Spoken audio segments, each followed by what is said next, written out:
நாமம் போட்டா நல்லா நடிப்பேன்னு சொன்னடா. நான் தலை வந்துகிட்டு பெரிய இடம் ரீசெண்டா நடந்துக்க. இவரு ரொம்ப டீசெண்டா இருக்கிற. காவா ஓரத்துல கஞ்சா அடிக்கிற மாதிரியா இருக்கிற.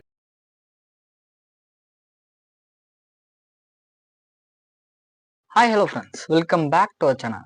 ஸோ இன்னைக்கு நம்ம பார்க்க போற படம் பார்த்தீங்கன்னா 2017 வந்துட்டு தெலுங்குல எடுக்கப்பட்ட ஸ்ரீவள்ளி அப்படின்ற படத்தை பார்த்தீங்கன்னா இப்போ வந்து யூடியூப்ல தமிழ் டப்பிங்கோட ஸ்ட்ரீம் பண்ணியிருக்காங்க. இந்த படத்தோட ரிவ்யூ பத்தி தான் இந்த வீடியோல பார்க்க போறோம். ஒரு புரியாத சைஃபை ரொமான்டிக் படம் மாதிரி தான் இந்த படத்தை வந்து கொண்டு போவாங்க. சரி, படத்தோட கதை அப்படின்னு பார்க்கும்போது நம்ம ஹீரோயின் பார்த்தீங்கன்னா ஒரு ஃபேமஸான சயின்டிஸ்டுடைய பொண்ணா இருப்பாங்க. ஸோ நம்ம ஹீரோயினான ஸ்ரீவள்ளி பார்த்தீங்கன்னா இவங்க ஃபேமிலியோடு சேர்ந்து யூஎஸ்க்கு போயிடுறாங்க. போயிட்டு சில வருஷத்துக்கு அப்புறம் திரும்ப வரும்போது இவருடைய அப்பா பார்த்தீங்கன்னா ஒரு கார் ஆக்சிடென்ட்ல இறந்து போயிடுறாரு.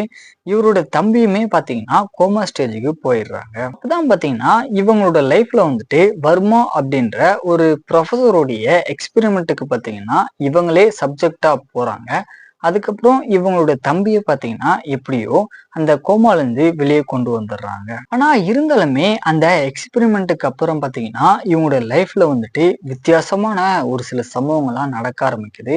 இதுக்கப்புறம் என்னாச்சு அப்படின்றதுதான் இந்த படத்தோட கதைக்கிழமை கொண்டு போயிருப்பாங்க. என்னதான் வந்து இந்த படத்தோட ஸ்டோரி பார்த்தீங்கன்னா கொஞ்சம் புதுசா இருந்தாலுமே அதை பார்க்குற ஆடியன்ஸுக்கு பார்த்தீங்கன்னா சுத்தமா புரியாத மாதிரி தான் இந்த படத்துல வந்து கொண்டு வந்திருப்பாங்க.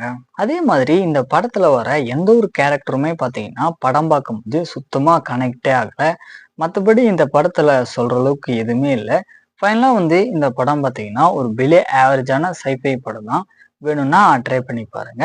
படத்துல பார்த்தீங்கன்னா ஒரு சில அடல்ட் கண்டென்ட் இருக்கு, அதுக்கேற்ற மாதிரி பிளான் பண்ணிக்கோங்க.